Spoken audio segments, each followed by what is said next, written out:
I thought I was just getting home from a long shift, groceries in one hand, keys in the other, looking forward to a quiet evening with my husband. I had no idea that the woman sitting at my kitchen table had spent the last 3 months drafting a plan to dismantle everything I had built, and that my husband had been nodding along to every single word of it. She looked up from her tea when I walked in, smiled at me the way a cat smiles at a mouse it has already decided to play with, and said 4 words I will never forget. "We need to talk." That was the evening I discovered that Eleanor had not been merely visiting our home for the past 6 weeks. She had been measuring it, cataloging it, deciding what belonged to her.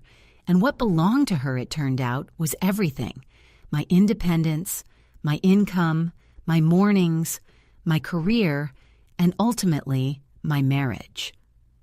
Our apartment on Linden Street was nothing spectacular by anyone's standards, but it was mine in a way that few things in my adult life had ever been.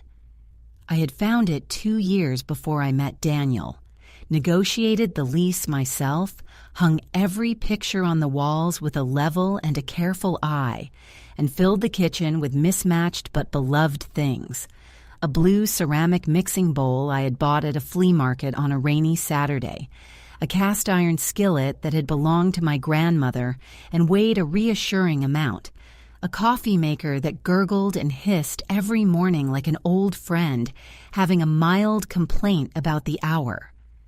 The light came in through the east-facing windows in long golden ribbons by 7 a.m., and I had built my mornings around that light. Coffee at the counter, the radio on low, 30 uninterrupted minutes before the day demanded anything of me. It was a small life, perhaps, but it was ordered and warm and entirely, unmistakably my own. I worked as a project coordinator at a mid-sized logistics firm downtown, $40,000 a year. Not glamorous, not the kind of number that turned heads at dinner parties, but enough. Enough for my half of the rent, my car insurance, my student loan payments, my occasional splurge on a good bottle of wine or a new pair of boots. I had worked hard for that position, put in 2 years as an assistant before earning the title, and I was proud of it with the quiet, solid pride of someone who has never had anything handed to them. I arrived on time, stayed late when the project demanded it, and came home with the particular exhaustion of someone who has been genuinely useful in the world. When I set my bag down on the entryway table at the end of a long day, there was a specific satisfaction in that small gesture. The physical weight of the bag, the releasing of the day's accumulated pressure. That satisfaction was not nothing. It was, in fact, everything. Daniel had come into my life on a Thursday evening at a mutual friend's birthday dinner, and he was exactly the kind of man I had always imagined I might fall in love with. Steady, quietly funny, the kind of person who listened when you talked and remembered the details 3 weeks later without being prompted. We dated for 18 months before he proposed. Simple, honest, no restaurant or performance, just the 2 of us in the kitchen on a Sunday morning with the coffee still on, him down on one knee with a ring that had belonged to his grandmother. I said yes before he finished the sentence. His mother, Eleanor, I met 6 weeks into the relationship. She lived 4 hours away in the small upstate town where Daniel had grown up, and the distance had always been, I came to understand, a deliberate buffer he maintained for his own sanity. She was a small, trim woman with white hair cut in a sharp bob, and she wore the same heavy floral perfume every single time I saw her. Sweet, suffocating, a scent that clung to whatever room she had been in long after she left it, and which I came to associate, over months, with a dread I couldn't quite name. In those early visits, I found her merely difficult, slightly cold, a little too interested in the particulars of our finances, prone to comments shaped like compliments but landing like the tip of something sharp. "Oh, you work in logistics? Very practical. not glamorous but practical.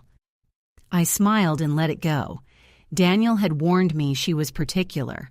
I told myself I could handle particular. The Christmas visit, 5 days, which is approximately 3 days too long for any difficult person, left me with a specific, bone-deep unease I couldn't articulate to Daniel without sounding petty.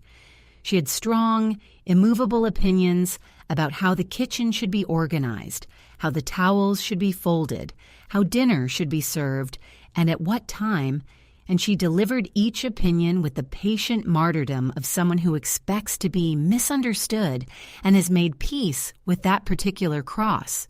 She called me dear in a tone that felt like a pat on the head from someone who considers themselves much taller. She mentioned, twice, that Daniel's previous girlfriend had been a wonderful and adventurous cook. And on the last evening, while we were washing up together, she asked whether I'd given any thought to scaling back at work once Daniel and I settled properly. I said I loved my job and had no plans to leave it. She smiled that sharp, humorless curve of lips and said, "Of course, dear, for now." Then she changed the subject. By February, 3 months after Christmas, things had begun to shift in ways I couldn't articulate even to myself.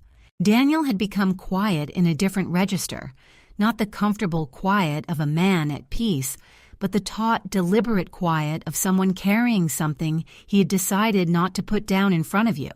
He started sentences and trailed off. During dinner, he studied the table more than he looked at me. When I reached for his hand, he held it briefly, with a tension in his fingers I could feel, but not explain. Eleanor called him more often. I could hear his voice through the bedroom door in the evenings, low, careful, clipped in the way people speak when they do not want to be overheard. When he emerged, he always had a smooth explanation ready. She had a question about insurance, about the car service in town. I listened and told myself it was nothing. I was very good then at telling myself things were nothing. Then came the Tuesday evening I still return to in my memory, the way you return to a crossroads after you've already taken the wrong turn. I came home later than usual. There had been a delay on the line and I'd stopped for groceries, and I walked through the door with a canvas bag cutting into my shoulder and the particular bone tiredness of someone who has been on their feet since 7 a.m. I expected the apartment to be quiet and dim, Daniel's shoes by the door, the particular smell of our ordinary evening. Instead, I walked into Eleanor. She was sitting at my kitchen table with a cup of tea in her hands, my tea from my cabinet brewed in my kettle, wearing that composed, faintly satisfied expression of a woman who considers herself entitled to be exactly where she is. Daniel was beside her, and when the door opened and he registered that it was me coming through it, he looked not relieved, but afraid. Not afraid of me. Afraid of the moment itself, the way people are afraid of things they have set in motion and can no longer stop. "Sarah," he said, standing up too quickly, "Mum came early. I was going to call—" "She didn't need to call ahead," Eleanor said pleasantly, over him, as if he hadn't spoken. She turned her steady gaze to me. "I wanted to talk to both of you together. Sit down, dear." She stood up, moved to my kettle, filled it at my sink, and set it to boil with the easy, proprietorial confidence of a woman in her own home. Then she sat back down, folded her hands on the table, and waited. I put my groceries on the counter and tried, quietly, to understand what I was walking into. I sat down, because I was tired, and because I didn't yet know enough to stand back up. "Sarah," Eleanor said, "I think it's time we had an honest conversation about your priorities." "My priorities," I repeated. "Your job," she said, handling the word with the delicate care of someone touching something they consider slightly distasteful. $40,000 a year. I don't want to be unkind. I know you've worked hard, and that's admirable in its way. But Daniel is earning well. You don't need to keep working at this level. The hours are affecting the household. Dinner isn't always ready when it should be. The apartment isn't always—" She paused, her eyes doing their quiet inventory of the countertops, the dishes in the rack, the coat I'd left on the chair, managed the way a home should be managed. I looked at Daniel. He looked at the table. "Eleanor," I said, keeping my voice even by focusing on the steady hiss of the kettle behind her.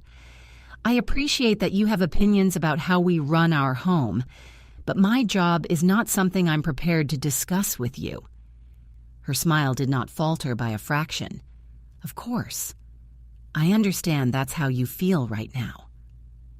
She reached into the neat canvas tote bag hanging from her chair and produced a folded piece of paper, which she set on the table in front of me with the deliberate, unhurried precision of someone placing the final piece in a puzzle they have been assembling for a very long time.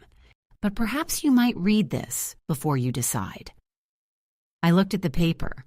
I looked at Daniel. He was still studying the table with the focused attention of a man who has found something fascinating in the grain of the wood. I picked it up and unfolded it. It took me a long, strange moment to understand what I was reading because my brain kept sliding off the meaning and returning to the beginning, as if comprehension required running the same sequence twice before it would take hold. It was a weekly schedule. My name at the top, Sarah. Monday through Sunday, each day broken into color-coded time blocks with a precision that spoke of more than one draft. 7 a.m., breakfast prepared. 8 a.m., kitchen cleaned. 8:30, school run, a detail that assumed a future I had never agreed to. Noon, lunch. 2 p.m., household errands. 3 p.m., grocery shop. 6 p.m., dinner on table. My job was not on the schedule. My commute, my meetings, my deadlines, my $40,000 career. None of it appeared anywhere in the careful rows. My professional life had been quietly, efficiently erased and replaced with a daily itinerary that would have fit comfortably in 1954. My hands were completely still as I held it. That surprised me, the stillness. I had expected to shake or for the room to tilt, but instead something went very cold and very quiet inside me, the way a body of water goes still before a storm, the surface becoming glassy and absolute. I set the paper back on the table. I smoothed it flat with one hand. I looked at Eleanor. "Did you write this?" I asked. "I prepared it," she said. "Daniel helped." Those two words, "Daniel helped," hit me the way stepping onto ice hits you when the ice gives. The terrible, vertiginous split second between standing and falling, when your body already knows what your mind hasn't finished accepting. I turned to look at my husband. For the first time since I had walked through the door, he met my eyes. What I saw in his face was not guilt exactly. It was something worse. Resignation. The face of a man who has already made his decision and is waiting, with the miserable patience of the complicit, for the consequences to arrive.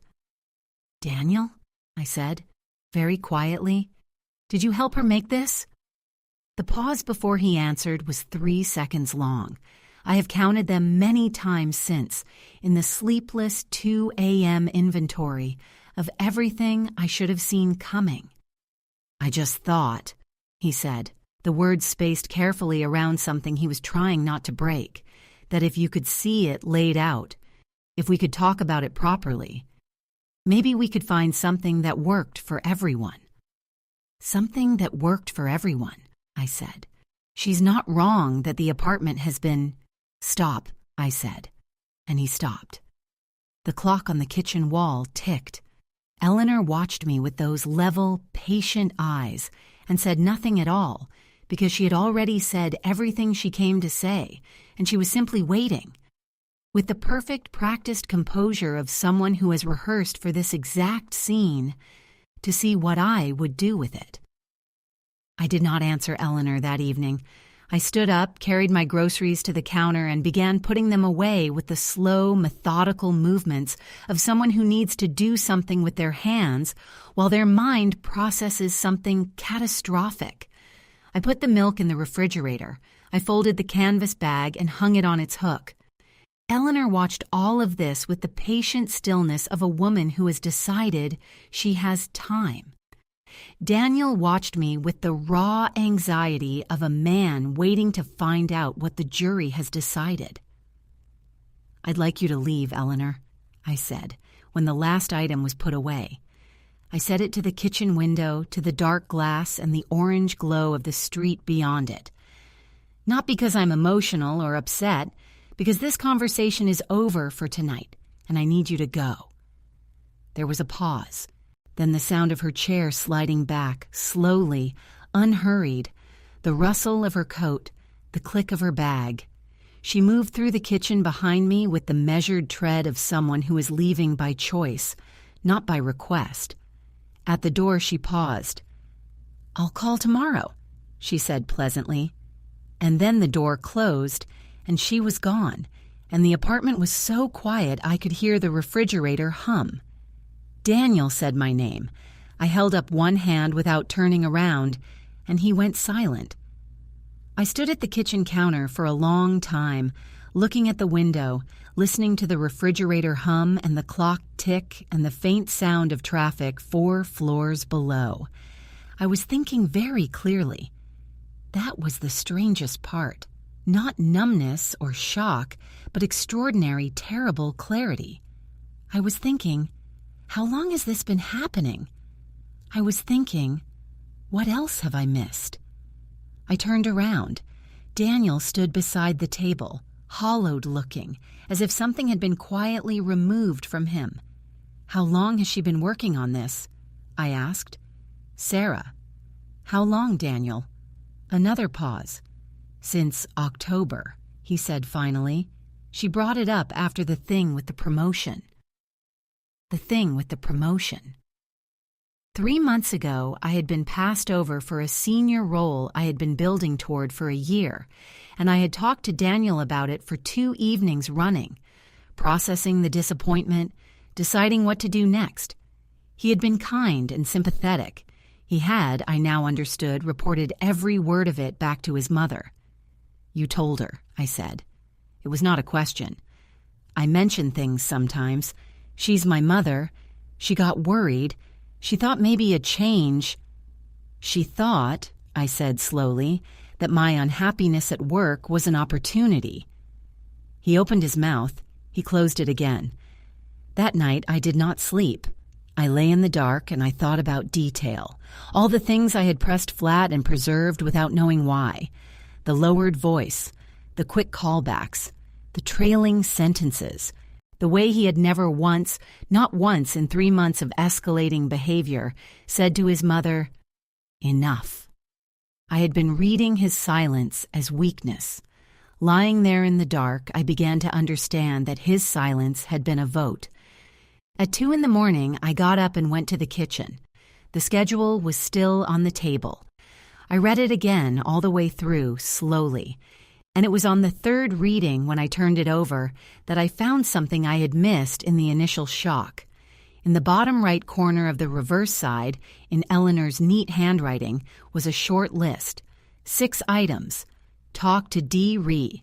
Accounts. Joint account. Check balance transfer limits. Linden Street lease.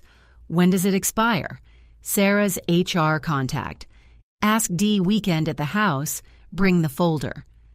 I sat down at the kitchen table. The refrigerator hummed. The clock ticked. I read the list 4 more times. Joint account. Balance transfer limits. My lease. My HR contact. A folder at Eleanor's house I had never been shown and was not supposed to know about. I was not looking at a pushy mother-in-law with old-fashioned opinions.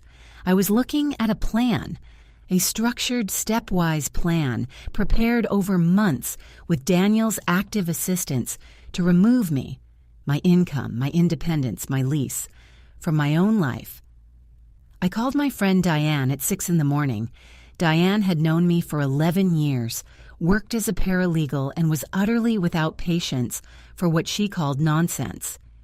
When I read her the list over the phone, she was quiet for exactly long enough to absorb it. "Photograph everything," she said. "Both sides. Do it now before he wakes up. Then call me back." I photographed both sides of the schedule, sent everything to Diane and to my own email and to cloud storage, and put the schedule back exactly where it had been. Then I made coffee because Daniel needed to believe a little while longer that I had slept and decided to let it go. He came into the kitchen at 7:30, cautious, reading my face for information. I handed him a mug. I asked about his day.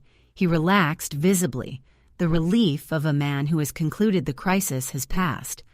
And that relaxation told me more about how well he actually knew me than anything else he had done. At 2 in the afternoon, Eleanor appeared at the door. I opened it. I did not invite her in. "I think we should finish our conversation," she said with that pleasant, patient composure. The floral perfume preceded her by 2 feet. "We finished it," I said. "Sarah." The composure shifted into something firmer, the smile staying in place but the eyes going flat and direct. "You're overextended. You're not managing. And frankly, a woman who brings home $40,000 a year while her husband earns 3 times that doesn't need to be running herself into the ground pretending to have a career." There it was. Not concern, not family values, just contempt. Simple, clear, long-standing contempt for what I had built and what I had chosen. I kept my voice very quiet, the way you keep a flame small on purpose. "Eleanor," I said, "I know about the list on the back of the schedule. I know about the joint account and the balance transfer research and the questions about my lease. I know this has been planned for months, and I know Daniel helped you. I've documented all of it. If you take one more step, one more phone call, one more visit, one more conversation with my husband about my finances or my job, I will take what I have to a lawyer and pursue every legal avenue available to me. Do you understand?" The composure cracked. It was small. A fractional tightening around her eyes, a barely perceptible shift in the set of her mouth. But I saw it, and seeing it felt like watching a very expensive piece of china develop a hairline fracture. She recalibrated quickly, the way people do who have been calculating their way through human interactions for decades. Her chin came up. "You're being dramatic. This is exactly the kind of emotional—" "Go home, Eleanor. Daniel will hear about this." "I know he will," I said. "Goodbye."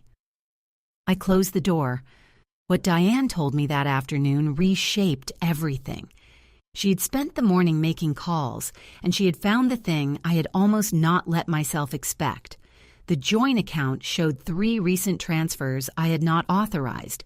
Small amounts, spread across 6 weeks, totaling just over $4,000, moved to a savings account in Daniel's name alone. Not theft, technically. Not yet. But preparation. A margin built quietly against a future Eleanor had already decided was coming.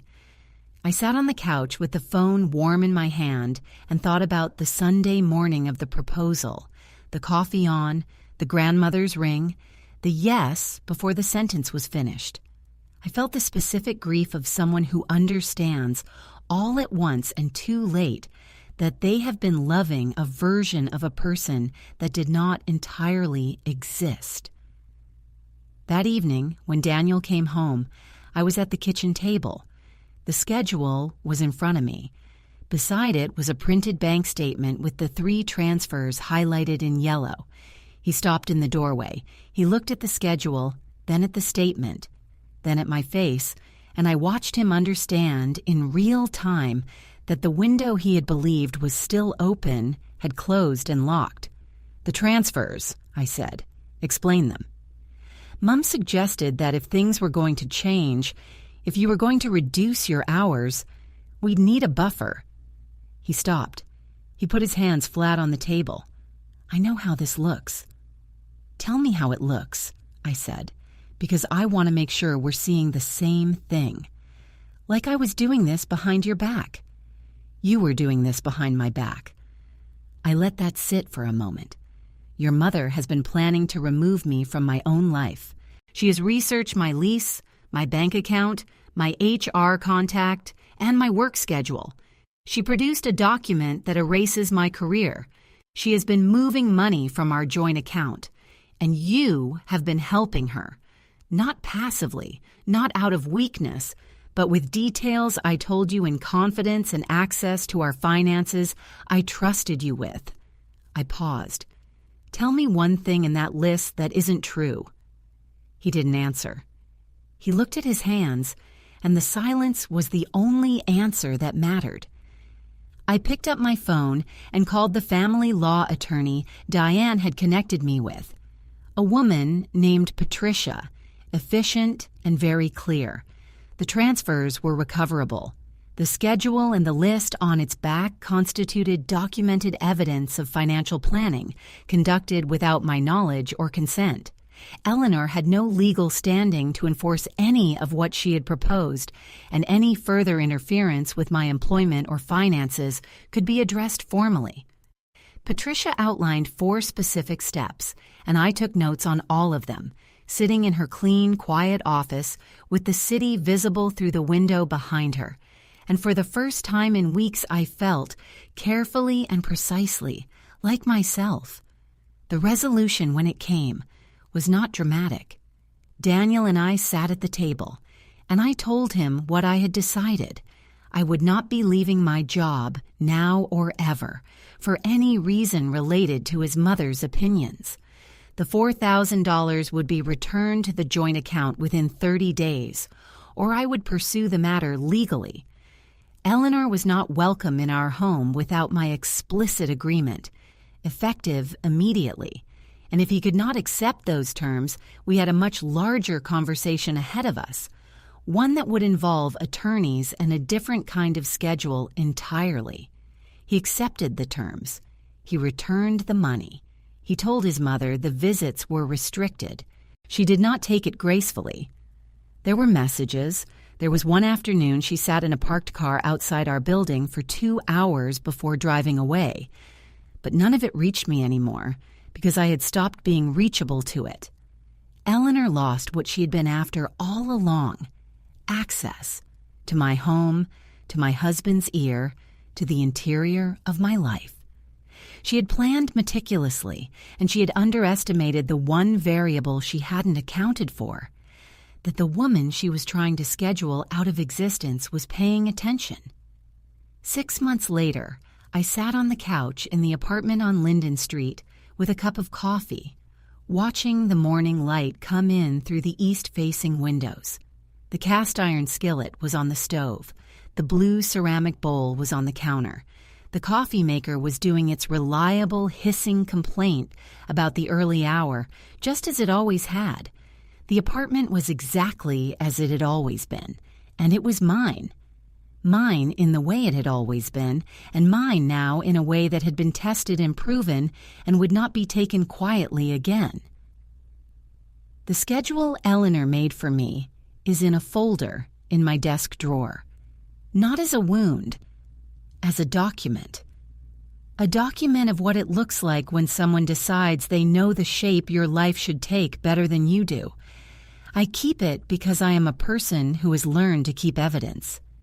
I keep it because some mornings, when the golden light comes through the east window and the coffee maker hisses and the day asks nothing of me yet, I look at the life I chose: the $40,000, the project meetings, the bag set down at the end of a day's good work.